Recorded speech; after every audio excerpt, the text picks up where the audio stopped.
আল্লাহ পাক রব্বুল আমিন বলেন ইন্না আনসালনাহু ফি লাইলাতিল কদর, হে নবী আমি আল্লাহ পাক রব্বুল আমিন তোমাকে জানিয়ে দিচ্ছি, তুমি গোটা বিশ্ববাসীকে জানিয়ে দাও, ইন্না মানে নিশ্চয়, আনসালনাহু আমি আল্লাহ নাযিল করেছি লাইলাতুল কদর, ইন্না আনসালনাহু ফি লাইলাতিল কদর, আমি আল্লাহ ফি মানে মধ্যে, লাইলাতুল কদর মানে একটা সম্মানিত মহিমান্বিত রাতের মধ্যে এই মানবতার গ্রন্থটাকে নাযিল করেছি। বলেন না আলহামদুলিল্লাহ।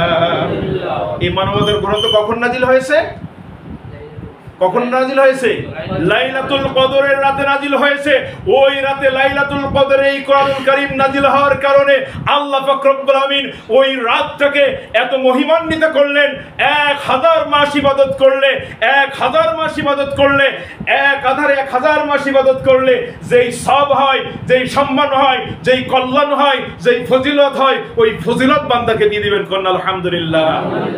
যেই রাতে কোরআন নাযিল হলে এই সওয়াব আল্লাহ পাক রব্বুল আমিন দিবেন। বলেন তো সেই কোরআনের ধারক বাহক যারা, কোরআনের দায়ী যারা, কোরআনের সমাজ যারা প্রতিষ্ঠা করতে চায় এই সমাজে, বাংলাদেশ জামাত ইসলামের একটাই মিশন কোরআনের রাজ এই বাংলার জমিনে কায়েম করা। বলেন ঠিক কিনা? আমরা কোরআনের বাইরে কোনো সংবিধান মানি না, কোরআনের বাইরে কোনো নীতি মানি না, কোরআনের বাইরে কোনো সমাজ মানি না, কোরআনের বাইরে কোনো রাজনীতি মানি না। একমাত্র যেই রাজনীতি আমরা গ্রহণ করতে চাই, একমাত্র যেই সমাজনীতি এই সমাজে প্রতিষ্ঠা করতে চাই, সেটা হলো কোরআন যেই সমাজনীতি আমাকে দেখিয়েছে, কোরআন যেই রাজনীতি আমাকে শিখিয়েছে, কোরআনের যেই বিধান, কোরআনের যেই সমাজ, এই সমাজ আমি সমাজে প্রতিষ্ঠা করতে চাই। বলেন ঠিক কিনা? তাহলে কোরআনের দায়ী হতে হলে দৈনন্দিন কোরআনের সঙ্গে সম্পর্ক করতে হবে। বলেন ঠিক কিনা? যদি কোরআনের সঙ্গে সম্পর্ক না হয়, কোরআন যদি পাঠ করা না হয়, অর্থ সহ যদি বুঝে না পড়ি, তাহলে এই কোরআনের মধ্যে মহান আল্লাহ কি মেসেজ দিয়েছেন আদেও আমরা কি বুঝতে পারবো না। এবার আল্লাহ পাক রব্বুল আমিন যদি অন্য আয়াতে যান, তাহলে আল্লাহ পাক রব্বুল আমিন বললেন শাহরু রমাদান আল্লাযী উনজিলা ফীহিল কুরআন। কে বলেন? আল্লাহ বলেন। এটা কোন সূরা?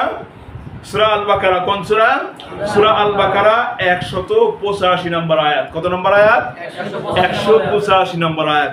মহান রব্বুল আলামিন এখানে বলেন আশ-শাহরু রমাদান আল্লাযী উনজিলা ফীহিল কুরআন। আমি আল্লাহ পাক রব্বুল আমিন শাহরু রমাদানে, পবিত্র মাহে রমজানুল মুবারকে আমি এই কোরআনুল কারীমকে নাযিল করেছি।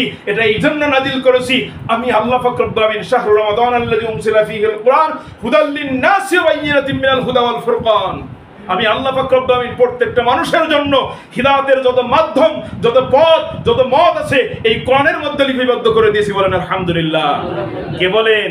আল্লাহ। আমাদের জামাতের প্রতিষ্ঠাতা আবুল আলাহ মওদুদীর কথা? বাংলাদেশ জামাত ইসলামের কোন আমিরের কথা? কোন নেতার কথা? কারো কথা নয়। আল্লাহ পাক রব্বুল আমিন ডাইরেক্ট আমাকে আদেশ করতেছেন, হে বনি আদম, তুমি যদি এই কোরআনের শাসন মানো, কোরআনের কাছে যদি আসো, কোরআন অনুযায়ী যদি জীবনটা করো, কোরআন যদি পড়ো, কোরআন যদি শেখো, কোরআনের রাজনীতি যদি সমাজে প্রতিষ্ঠা করো, এই কোরআন তোমাকে এমন একটা সময়, এমন একটা সমাজ প্রতিষ্ঠা করে দেবে যেই সমাজে কোনো চুরি থাকবে না, যেই সমাজে কোনো জিনা থাকবে না, যেই সমাজে কোনো ইফটিজিং থাকবে না, এই শিশুদেরকে ধর্ষণ করে হত্যা করা হবে না।